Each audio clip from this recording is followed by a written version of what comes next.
Nigeria has a long and uncomfortable history of mass genocides for which no one has been held accountable.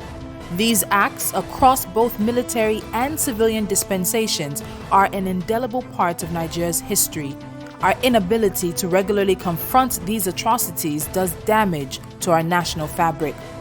A mass atrocity is a genocide, crime against humanity, or war crime, defined in 1948 after World War II. The word genocide was invented because of what the Nazis did in that war. The definitions of the crimes can be found in the 1948 Convention on the Prevention and Punishment of the Crime of Genocide, the 1949 Geneva Conventions and their 1977 additional protocols, and the 1998 Rome Statute of the International Criminal Court, among other treaties.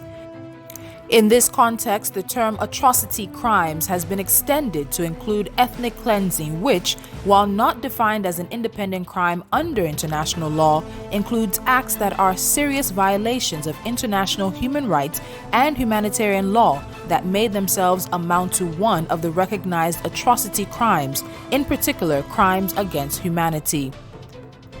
The trajectory of these atrocities follows a pattern. A reduction in available resources leads to resource conflicts between communities and ethnicities. When combined with the proliferation of small arms, these conflicts can turn bloody, with some of these either being perpetrated by agents of the state or against the state and its citizens.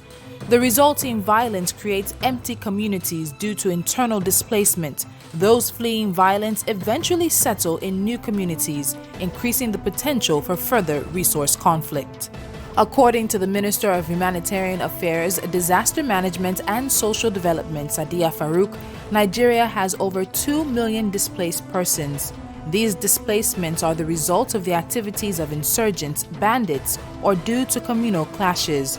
Nigeria's first experience of mass atrocities happened at the very start of its nationhood in 1960 with the Tiv riots. Tiv were among members of the United Middle Belt Congress that opposed the rule of the Native Authority, which supported the Northern People's Congress, the ruling party of the North.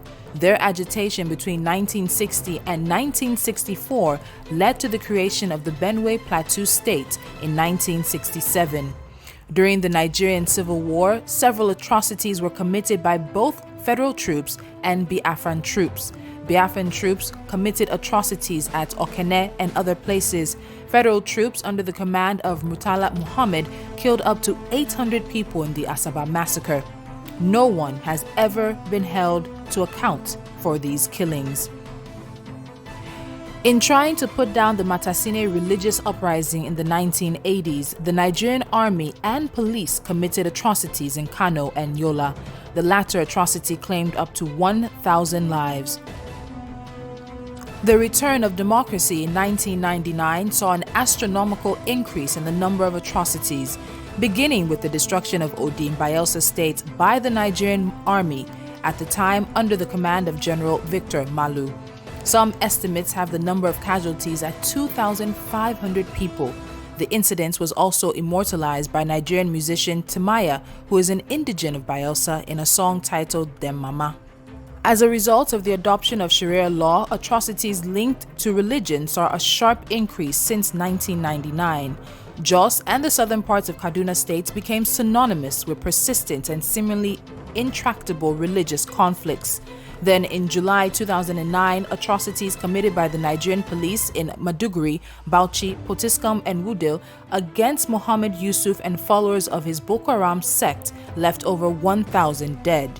It caused the group to take up arms against the state and began an insurgency that is now in its 11th year. Other militia groups have had their say, with killings in Agatu and Nimbo, in Benue and Enugu, respectively. The Nigerian army is not left out either. Members of the Islamic Movement of Nigeria were killed in their hundreds in Zaria in 2015, and in that same year, about 150 pro-Biafra activists were killed in Onitsha.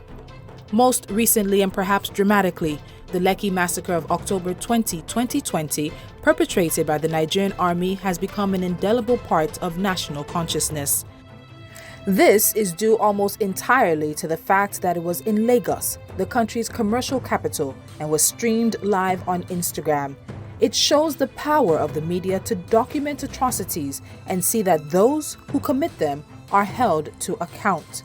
The current front of mass violence in Nigeria are former pastoralist violence in the north central and northeast, banditry in Zamfara, Kebbi, Katsina, and Sokoto, as well as electoral violence and cross-border violence.